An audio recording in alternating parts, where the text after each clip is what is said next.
Bonjour à tous.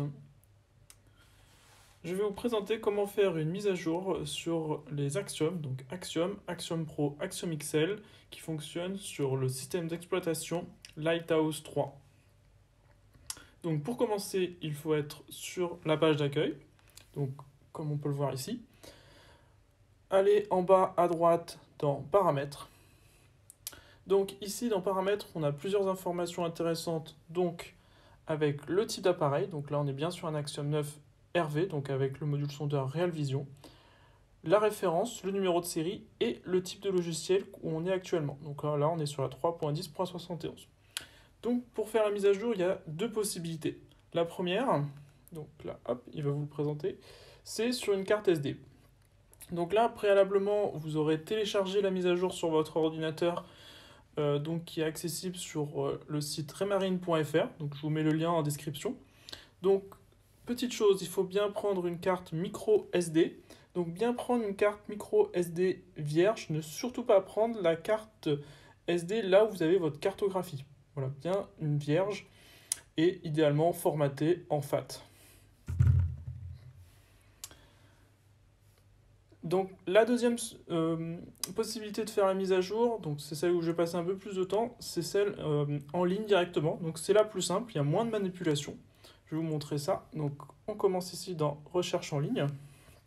Donc pour commencer, il faut connecter la box ou le point d'accès Internet. Donc ça peut être donc, la box à la maison comme moi ici, ou le Wi-Fi du port, ou la partage de connexion de son téléphone. Donc on va ici dans Paramètres. Donc je choisis mon point d'accès, donc là je choisis ma box, donc je tape le mot de passe, en fait je tape le mot de passe comme si j'étais sur mon ordinateur ou mon smartphone. Quand j'ai tapé mon mot de passe, je fais se connecter, voilà, donc mon appareil va se connecter sur Internet, voilà, hop, voilà, on peut voir que l'on est bien connecté. Donc je clique sur la petite flèche en bas, et donc là, à ce moment-là, je fais démarrer. Alors, avant de télécharger la mise à jour, en fait, l'appareil va faire d'abord une recherche de tous les appareils qui sont connectés à bord. Donc, s'il y avait un pilote, radar, instrument, caméra, voilà, tout ce qui est sur le réseau StalkNG ou le réseau RENET. Donc, quand il m'a détecté les appareils et les mises à jour possibles, donc il va m'afficher donc toute la liste ici. Donc, bon, là, j'ai qu'un seul appareil, j'ai que l'Axiom. Et on peut voir qu'elle est cochée en vert, donc ça veut dire qu'il y a une mise à jour qui est disponible. Si la mise à jour n'était pas, en fait l'appareil est déjà à jour, en fin de compte il ne me l'aurait pas coché, il l'aurait laissé comme ça, et il n'y aura pas de mise à jour qui a été effectuée. Si vous voulez avoir plus d'informations, vous cliquez sur le petit i ici, information. Donc tu vas vous mettre la mise à jour actuelle de l'appareil, la nouvelle, donc on peut voir la 3.11.42, et la taille du fichier fait 781 mégabits. Ce qu'il faut savoir aussi quand vous faites une mise à jour sur Internet directement comme ça, donc il faut avoir une bonne connexion Internet et aussi pas mal de data. Parce que si vous avez une coupure d'Internet, en fin de compte, la mise à jour va être remise à zéro. Donc en fin de compte, vous serez obligé de recommencer le processus et ça va prendre encore plus de temps. Voilà. Donc quand j'ai bien mon appareil qui est coché que je veux faire mise à jour, je fais cliquer ici mise à jour, mettre à jour.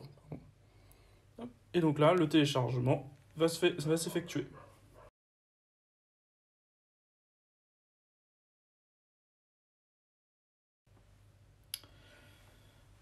Donc voilà, la mise à jour est terminée. Donc il faut laisser travailler l'appareil. Donc si vous aviez d'autres appareils dans le réseau, il aurait fait un pareil un par un.